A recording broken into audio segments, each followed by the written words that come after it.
Oh kon borong. Es tehmu jek akeh ra?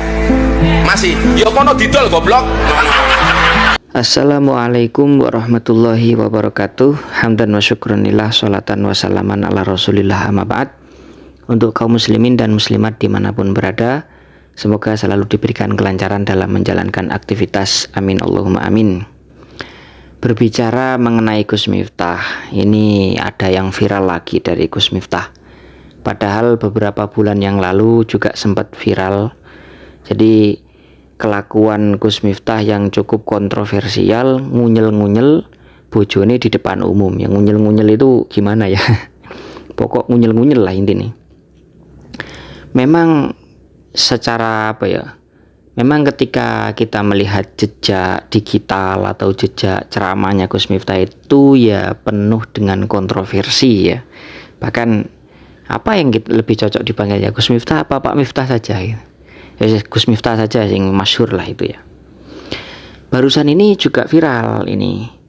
Gus Miftah itu mengolok-olok atau ya mengejek penjual es. Sampai Gus Miftah itu berkata apa ya, manggil goblok lah gitu ke penjual es tersebut. Terlepas itu sebuah candaan ya teman-teman, dan juga memang mungkin dari sudut pandang bahwa penjual es ini juga salah karena berjualan es pada saat pengajian ya. Terlepas dari itu semua, perlu juga kita kaji bahwa status dari Gus Miftah ini kan memang seorang apa ya, tokoh publik lah, influencer, orang yang memiliki kedudukan, sehingga apa ya, tingkah laku, kemudian ucapan, kemudian perbuatannya ini selalu disorot. Dan Gus Miftah ini ya menjadi panutan banyak orang, sehingga apa yang keluar, apa yang dikerjakan ini bisa jadi apa namanya hikmah, bisa jadi fitnah juga gitu loh teman-teman. Sebelum kita masuk ke pembahasan, coba kita lihat dulu gimana video Gus Miftah saat mengejek penjual es tersebut teman-teman. Borong. Es tehmu jek akeh ra? Masih. Ya kono didol goblok.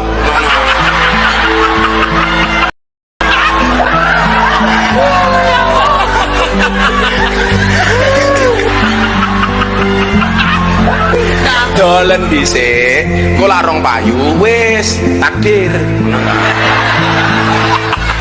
Nah, itulah video yang viral ya teman-teman. Kasihan memang dari raut wajah bapak-bapaknya penjual es ketika dibercandain oleh Gus Miftah di depan umum. Itu kayak yang gimana gitu ya. Ya sedih lah mungkin ya. Salah dikatain bodoh gitu kan. Terus diketawain banyak orang, itu kan ya gimana lah begitu. Oke, bismillahirrahmanirrahim ya. Kita begini teman-teman. Di sini kita membahas bukan untuk menurunkan marwah Gus Miftah atau tidak untuk menjegal. Tapi ini kita jadikan sebagai wawasan ilmu kita dan kehati-hatian kita dalam berbicara, apalagi misalnya kita sebagai tokoh publik gitu ya, seorang ustadz di kampungnya atau seorang kiai besar atau gimana. Itu lebih berhati-hati teman-teman.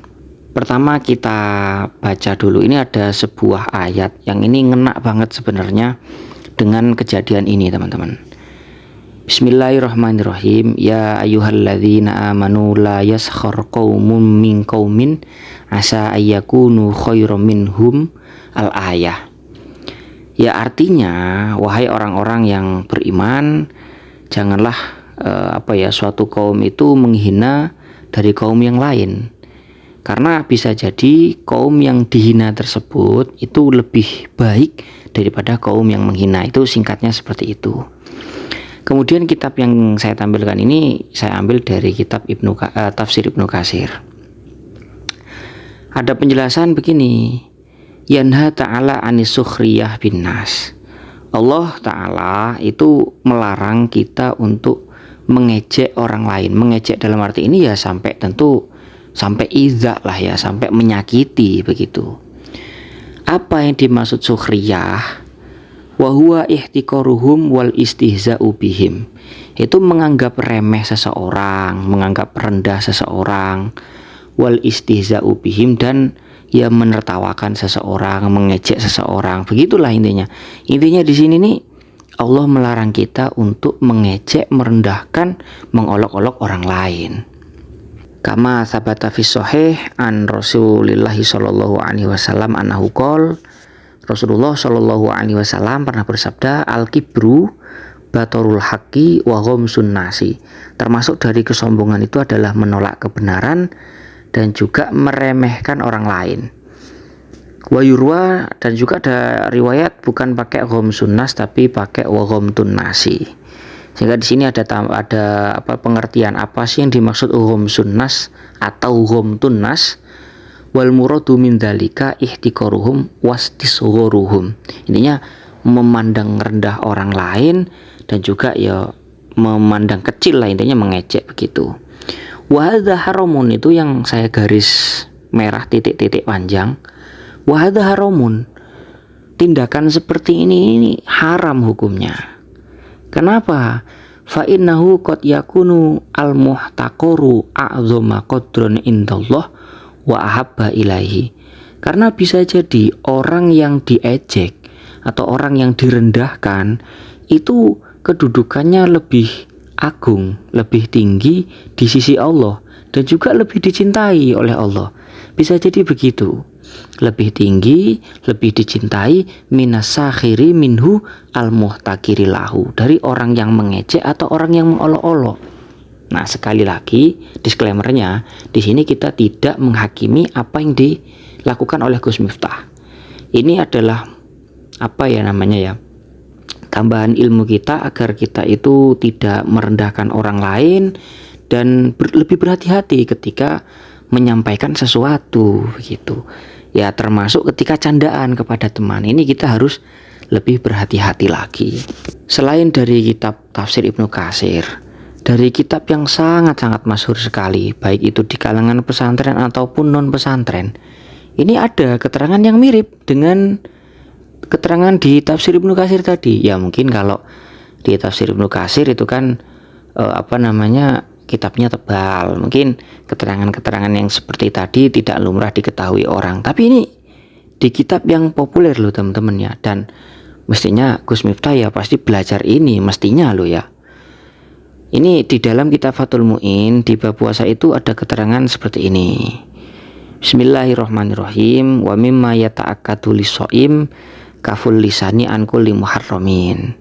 Termasuk dari perkara yang sangat kokoh, sangat kuat bagi seseorang yang berpuasa, yaitu kaful lisan, menjaga lisan an kulli muharramin, dari setiap perkara yang haram. Lah, apa saja perkara yang haram itu? Contoh, kakadzibin. Ya, ada yang baca kadzibin, ada yang baca kakadzibin, ya samalah. Kakadzibin seperti bohong, wagibatin, kemudian menghibahi orang, kemudian wa musyatamatin, dan mengejek seseorang, ngolok-ngolok seseorang. Musyatama itu ya, kalau bahasa Jawanya musyatama itu misui ya. Misui itu bukan membasui, bukan ya, tapi misui ini berkata yang kotor atau kata-kata yang jelek gitulah ke orang lain. Ini termasuk perkara yang harus dihindari ketika kita berpuasa.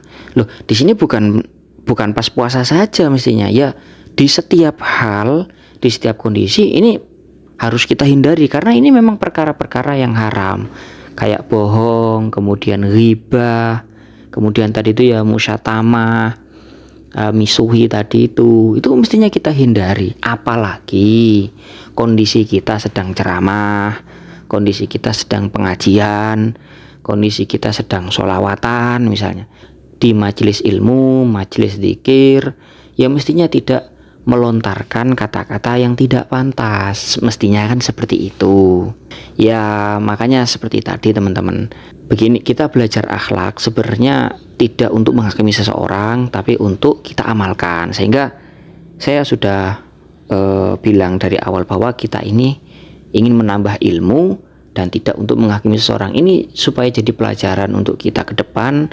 Mungkin dari teman-teman ada yang jadi ustadz di rumahnya atau apa.